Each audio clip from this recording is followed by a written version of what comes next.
I got so used to being the only woman in the room, I didn't even notice it anymore.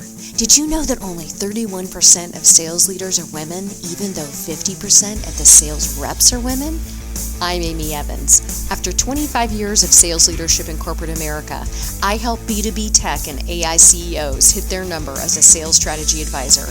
I also host the Women in Sales Leadership podcast, where you'll learn what it takes to lead at the highest level, withstand the pressure to deliver the numbers, and elevate your career without losing yourself. No fluff, just the real stuff of women in sales leadership. If you aspire to become a CRO, vice president, first-time sales leader, or start your own business, you're in the right place. You are going to want to stop right now and click follow so you don't miss the episodes that drop every week. Welcome to today's episode of Women in Sales Leadership. I am really thrilled about the conversation that we're about to have to get to know Taylor Martino. So Taylor's going to get a chance to tell her story. I'm not going to steal any of it from her, but just to let you in on what you're going to find in the conversation today. So Taylor comes to this conversation as a really experienced sales leader. And she's even founded her own coaching practice, which she'll be able to share a little bit more about in a minute. And I think what's really exciting is that Taylor's doing something unique in focusing her efforts on empowering new sales leaders, because she's walked several miles in the shoes of what it's like to be new in sales leadership. She's going to share about her journey from first starting out in leadership and navigating a lot of complex things along the way. I expect that you're going to hear things that might make you say, holy smokes, I've been there, and I'm excited for today's episode. So welcome, Taylor. I'm so glad to have you on the Women in Sales Leadership podcast. Thank you for being here. Thank you, Amy. I'm excited to be here with you. Yeah, thank you. Well, so let's dive right in. I was hoping you could share with our listeners your story. Tell us, whatever you want to share about you. I mean, and it's always fun, I think, to begin at the beginning. Like, where did you grow up? Where did you go to school? Things like that. Yes, I'd love to. My journey really starts, I would say, in London, Ontario, Canada. I am a Canadian, and I started diving at the age of 8 years old, and that really became the foundation for who I am as a person. I joined the national team and really cut my teeth in the perseverance and commitment and competitive phase of who I am through that. I ended up getting a scholarship down to the University of Houston on their diving team, and that's how I ended up here in the U.S. And right after that, when I had a spinal injury, I got my start in sales. And that's really what set me up on this journey, was having that competitive background to have the confidence and have the commitment to push through with those monthly goals, those quarterly targets, all of that, and worked my way up to sales leadership. Oh my goodness. Wow. So I'm going to back us up just a little bit. So I'm imagining you being an 8-year-old who begins competitive diving. How long did you dive? And I remember seeing that you dived at the collegiate level, you said? Yeah. At the University of Houston, I went to NCAAs a couple times, so I was an All-American there. The highlights of my diving career, I would say, were really being on Team Canada and getting to represent a country for what you love to do.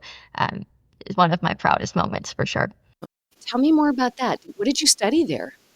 What I studied there was business management and marketing. I didn't know I wanted to be in sales, but my parents were both business professionals. They have that background, so just made sense for me to go that way, not really knowing what I wanted to get into in the professional world.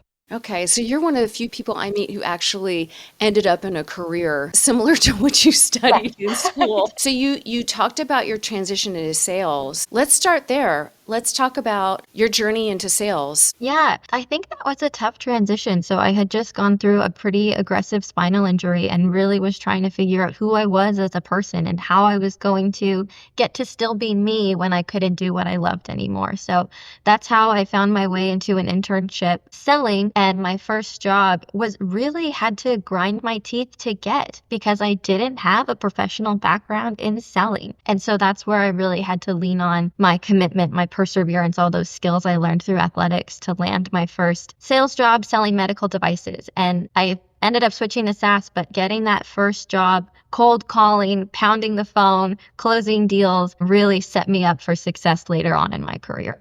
Hey, I'm pausing the show to invite you to make your life easier and follow or subscribe to this show. Do it right now, because if you wait, it's not going to get done, right? Do it so you don't miss the next episode. Also, I know you are a very generous person and you know somebody who would also enjoy this podcast. Give that person a little gift today. Share it with them.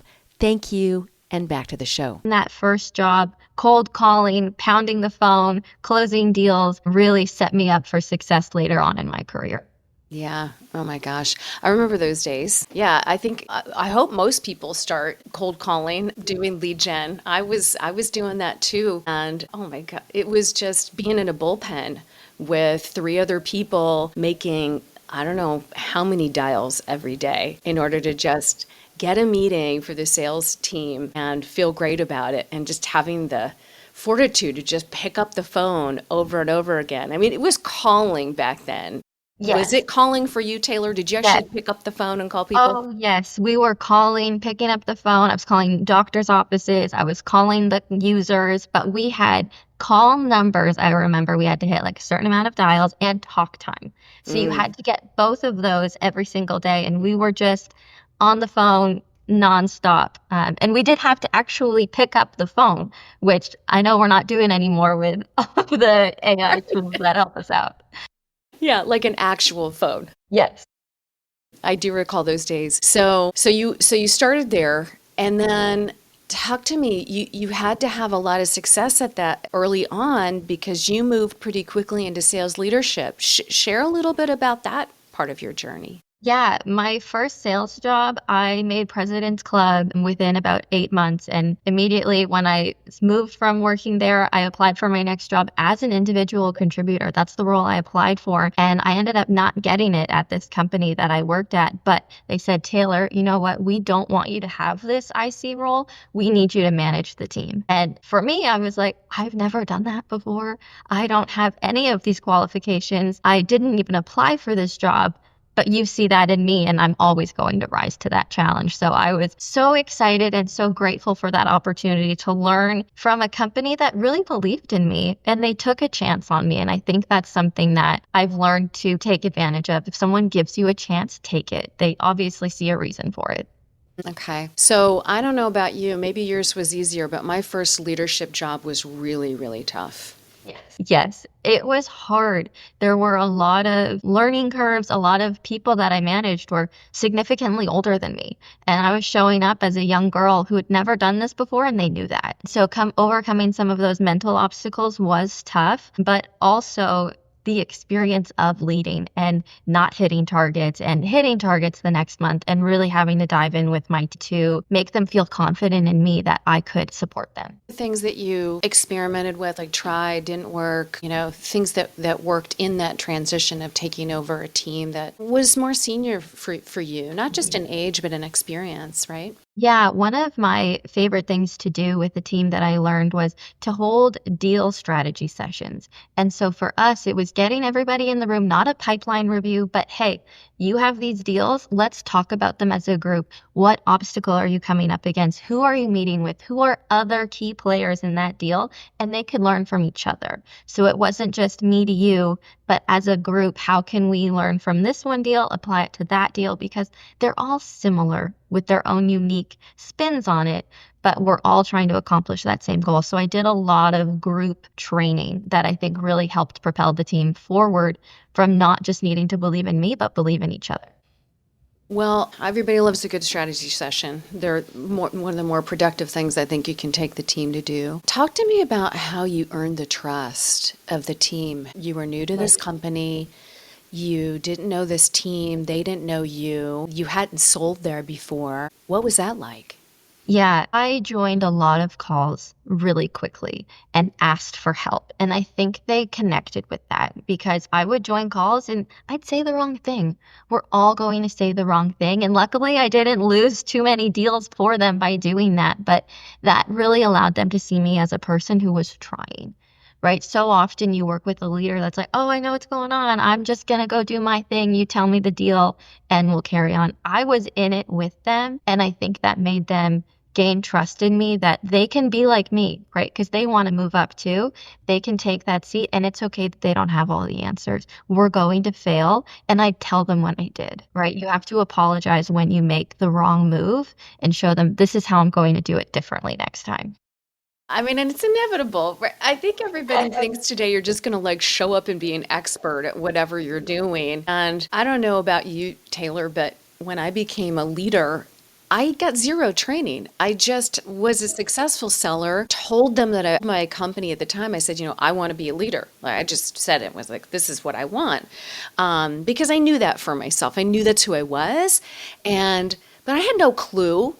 I had an MBA, and I thought that because I had an MBA and I'd been selling for, 10 years or it was probably 7 or 8 years at that time, that I kind of knew everything. Oh boy. Yeah. You learn a That is lot. so common, right? They take the best seller on the floor and they raise them up to a leadership position and say, okay, teach them what you did. But the way I sell is not how, Amy, you're going to sell, and it's not how people listening are going to sell, and how are you going to meet them where they're at. That's why it's so important to have yourself in the right seat, to learn from the right leader, and then you can become that right leader through training. But it's crazy when we're just expected to know how to motivate and inspire and, do pipeline reviews with all of those skills. And that's where I made a lot of mistakes. And I continued to make mistakes in next jobs, right? Where I was also in leadership. So I think having the mentality that I'm going to fail, but I'm going to tell my team when I do. Yeah. Well, here's the thing. That's what learning is. That is what learning is and what growth is. It's for myself. I knew that's who I was, but I had no clue. I had an MBA, and I thought that because I had an MBA and I'd been selling for, 10 years or it was probably 7 or 8 years at that time, that I kind of knew everything. Oh boy. Yeah. You learn a That is lot. common, right? They take the best seller on the floor and they raise them up to a leadership position and say, okay, teach them what you did. But the way I sell is not how, Amy, you're going to sell, and it's not how people listening are going to sell, and how are you going to meet them where they're at. That's why it's so important to have yourself in the right seat, to learn from the right leader, and then you can become that right leader through training. But it's crazy when we're just expected to know how to motivate and inspire and, do pipeline reviews with all of those skills. And that's where I made a lot of mistakes. And I continued to make mistakes in next jobs, right? Where I was also in leadership. So I think having the mentality that I'm going to fail, but I'm going to tell my team when I do. Yeah. Well, here's the thing. That's what learning is. That is what learning is and what growth is. It's uncomfortable. It's putting yourself out there, being willing to throw yourself, as you were throwing yourself into these sales calls. You're like, I don't know probably didn't know the product very well. You're just like, I'm just going to show up and figure it out, right? Which is 99% of what everybody needs to do on a regular day. And the thing that I would suggest is, if you're not making mistakes, then you're not trying hard enough. You're not pushing yourself hard enough. If you're playing it too safe, I don't know how you can get to achieve big goals with your team, help people dig up, all the beauty and the strength and the gifts that are right inside of them, and have them, step into their own power if you don't like set the example of, hey, we're going to try stuff. And it's not always going to work, but we're going to give it a go, and we're going to control what we can control, do all the things, to prepare for a conversation, a meeting, whatever. But ultimately, at some point, you just got to jump off the board, right? You can't stand up there forever thinking about it. That was my attempt at a dive analogy. I don't know if I came close to like nailing it, or Nailed probably it. not. Perfect, Ted. Tell me a little bit about this journey into a different role outside of sales leadership. And this is very common. I've spoken to a lot of leaders who have success in sales, and then especially in smaller growing companies, they get asked to take on a different type of role. And you had that experience. Yes. Thank you for bringing that up. This was a really hard situation for me to grasp because I loved what I was doing, managing account executives, right? Selling enterprise level deals. And I really felt like that was the path that was going to continue to propel my career forward. And we were at a small company. And because of where we were at, the executive team decided that we needed a business development program. And I'm not sure why I was tasked with this job, but my VP came to me and said, "You're going to build this out. That's what we need you to focus on. You will build out our business development program." And, I had to sit and think on it. And I was very upset because I didn't understand why I would be taken from what I was doing so well at and what I loved so much and managing account executive pipelines. I was really thriving in that role. But like I said earlier, if I'm given a challenge, I'm going to take it. And I think that's one of the biggest things people need to do is take the opportunities that are given to them and make the most of it, whatever it is. So we started building out this business development program, and I really leaned on my VP and I leaned on my team and my CEO to figure out what resources we need, what tools we needed. And I had no idea how to start this program. But because I was on the phone with the team, I think they thought I would be able to figure it out. And luckily, I had great resources and we could start hiring people and really valuing the impact that my first 2 hires would have on the team, right? They were so crucial to setting us up for success, but that success didn't happen right away. I mean, I was meeting with our CEO weekly, talking to him about the results we were producing, and we booked so many meetings, so many. It was like, I think one rep would do like 8 meetings a week. And I was so excited. And I remember one meeting with the CEO, he was basically like, "Taylor, this is horrible. We're not getting any revenue." And I was so hurt. It was like so proud going into this meeting. Like, look at the pipeline we built. Look at how many meetings we've done. Like, they are killing it. This is all working so well. And he basically rained all over my parade of like, this isn't what we want at all. We need revenue.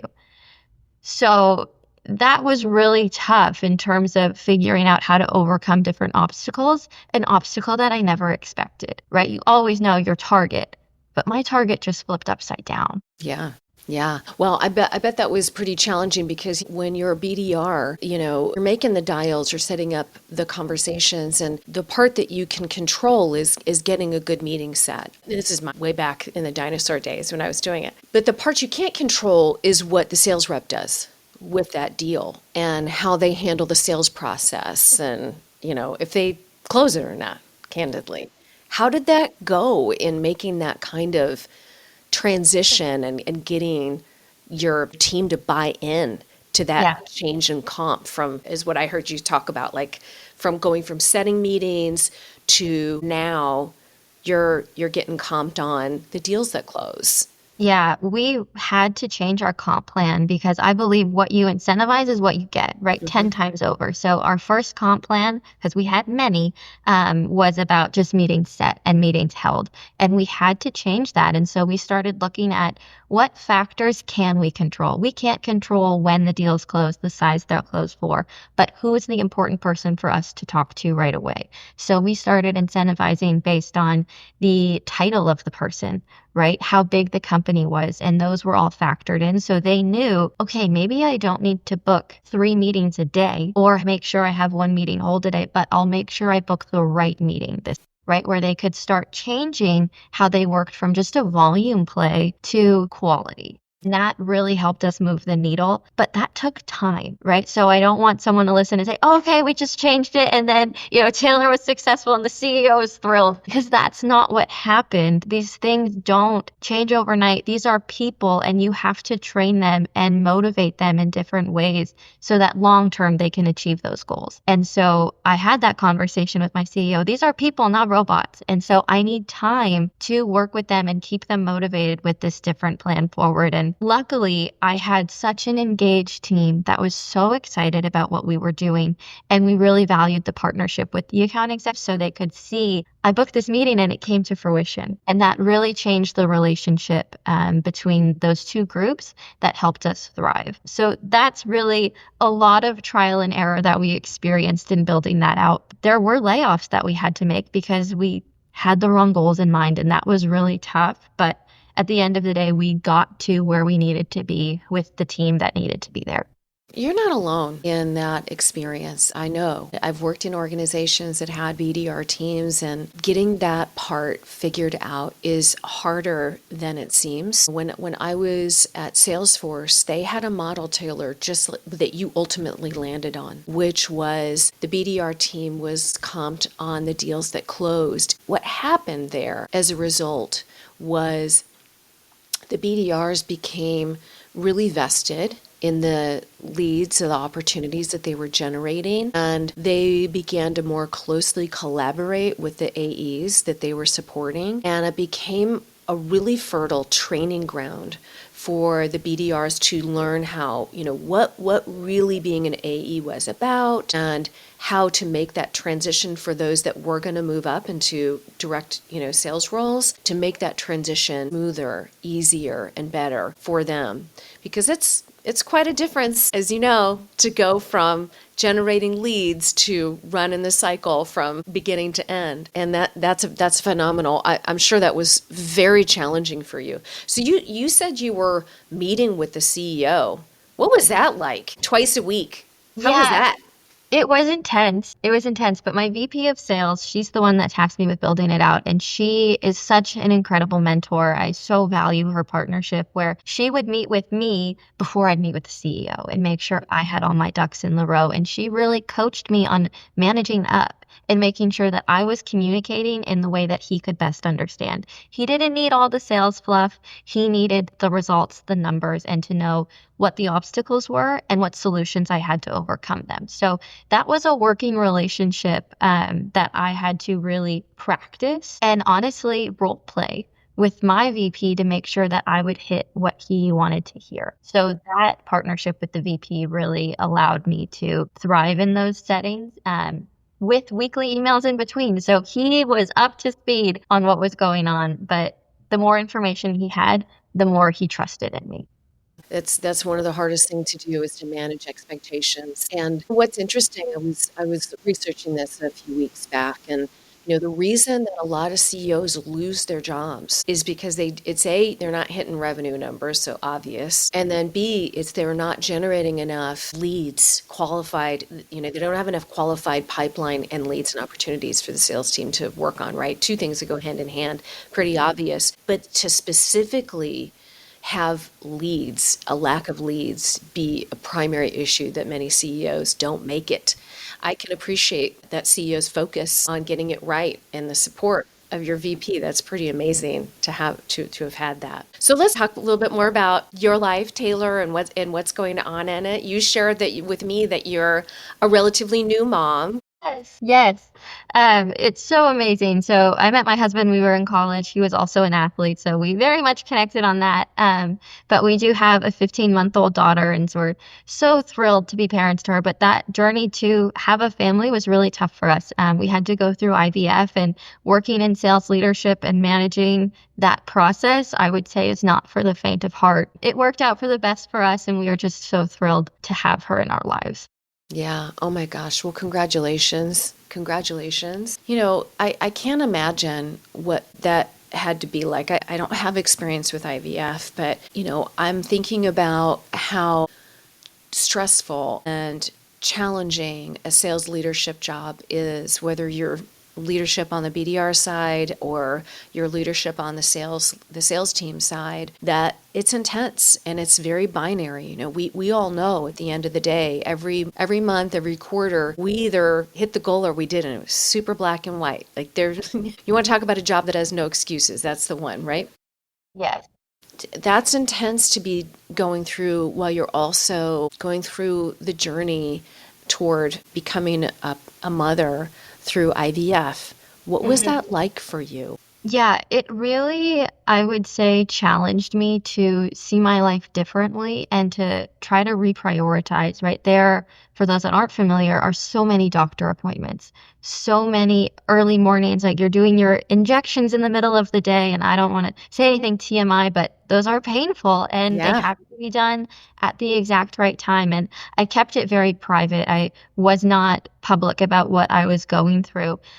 Looking in hindsight, I wish I had told maybe a few people, but I didn't want it to distract from what I was focused on at work or make it look like I wasn't all in on my job, because I was, but I also have these goals outside of work and managing the hormones that come with IVF and making sure that I was still sharp in meetings. It took a big toll on me in my personal life, but it really did allow me to rethink what I was prioritizing and where I put my time so that I could have the energy for the things that needed it. Wow, that was tough. That was really tough.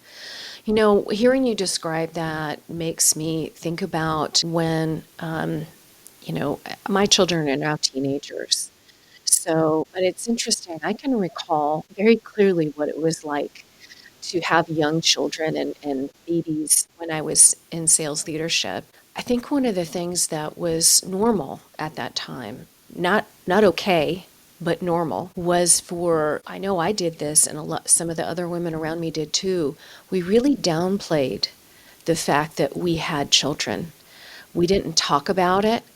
We didn't talk about our kids. We didn't talk about needing to take time off to go to the ballet recital or the whatever little thing they need. Your child is going to be doing these activities not too far in the future, right? We didn't talk about these things. And in fact, it was almost a pressure to pretend that you didn't have kids. And some of that pressure maybe was real and some of it was imagined. And I think one of the things that plagues a lot of women sales leaders, because we are the tip of the spear. We are doing a job that very few people sign up to do, let alone females. There's only 30% of all sales leaders are women. Everybody hears me talk about this all the time, even though we've got 50% of individual contributors are female, which is great, but only 30% of the leaders are women. So I think there's this tremendous pressure to mask what's really going on and not talk about it. And for me, I wish I'd been more comfortable to share more about what was really going on, or even feeling safe to take an hour off to go Yes. to the teacher conference, or go to the ballet recital that was at 4 o'clock in the afternoon. Right. These things. Right. I will say I was really lucky with that VP I talked about earlier. She Yeah. was so vocal with her family life and what she had going on. And okay, I need to take my daughter to horseback riding. I'm going to be gone for 2 hours. And she really set an example for me of how I need to make sure I'm prioritizing my family, because you are you. When you hire someone, you hire the whole person. You don't get to just hire Amy, the seller or the sales leader. You hire Amy is who she is outside of work as well. And so in my leadership role, I really did, after I had my daughter, tell my team, we have a doctor appointment. My daughter's sick. I'm going to be home. I'm working. Call me, but I have this going on, but that doesn't mean I'm not with you. And I think setting that example as a leader is so important, because you have all of these young women who look up to you and they think, okay, how am I going to do this in 5 years, in 3 years? I want to get pregnant, but how can I do my job? But we need to set that example. And I think it really does stem from the mentors that we surround ourselves with to have the confidence to be able to do that. Yeah. Oh my gosh. You are so spot on with that. I'm curious, Taylor. So you've left the corporate world, and you're now doing something else. You want to share a little bit about that? Yeah, I'm so excited because I'm so passionate about sales leadership, and the experience I had becoming a sales leader really changed who I am, right? There are so many failures and so many lessons that people need to learn from. If we can help people, just like you on this podcast, not make so many mistakes or, handle things differently, that's so important. So right now I'm working with new sales leaders to help them with their mindset, with their resilience, with managing a team and managing the expectations of their executive team, but also of themselves, to make sure they're on the right path and they can handle all of that with grace and still have the home life that they want. Wow, I could have used you I could have used you about 15 years ago. Yeah, yeah, that's phenomenal. So, when you reflect on your leadership career and the things you experienced, what's something that you think about that you think, I wish I would have done this differently, or even like think about, one of the primary pieces of advice that you would give to somebody who is stepping into sales leadership? What would you say? Yeah, I think investing in the team is the most important thing you can do as a leader. Your team is a reflection of who you are as their leader. So if you show up a certain way, your team is going to start showing up that way. And that's either negative or moody, or that's excited, energized, and passionate. And it's your job to set that stage. One of my favorite quotes is, "You're either the thermometer or the thermostat. You set the temperature or you just read the room." And it's your job as a leader to be invested in them as whole people so that they are excited about being there at work. That's where we spend 90% of our time, with these people. So investing in them early and often is so important. Yeah, I agree fully. I agree fully. Well, my goodness, Taylor, it's been such a pleasure to get to have the time with you today. I'm so grateful. I want to make sure that the listeners know how to get in touch with you. I'll make sure that we share that information in the show notes. So why don't you give that information right now, please? Amazing. Yes, just connect with me on LinkedIn. This has been a really wonderful conversation with you, Amy. But if anybody wants to continue that conversation, just connect with me on LinkedIn, shoot me a DM, and we can continue talking. But I've had so much fun talking about leadership, and that's what you'll find all over my LinkedIn. Love it. I love it so much. Taylor, what a pleasure. Thank you, Taylor Martino, in case you're looking for her on LinkedIn. Uh, Sorry. You'll find her there. Yeah, that's okay. I'm sure you'll find her there. And thank you so much for sharing in the conversation today. I hope everybody has a wonderful day. And remember, you're powerful, you're strong, and you're stronger than you think you are. Thank you so much for tuning in to the Women in Sales Leadership podcast. If you enjoyed today's episode, be sure to follow us and share this with a friend. I'm serious. Stop right now and take a look at the app, whatever app you're using to listen to this episode on, and hit follow and share this with a friend. Send them a text. See if they would enjoy this show as well, learning all about and meeting women in sales leadership. Hey, and if you know somebody who is crushing it in sales leadership and should be on this show, reach out to me on LinkedIn, Amy Evans, or the Women in Sales Leadership podcast. I would love to connect. See you next time.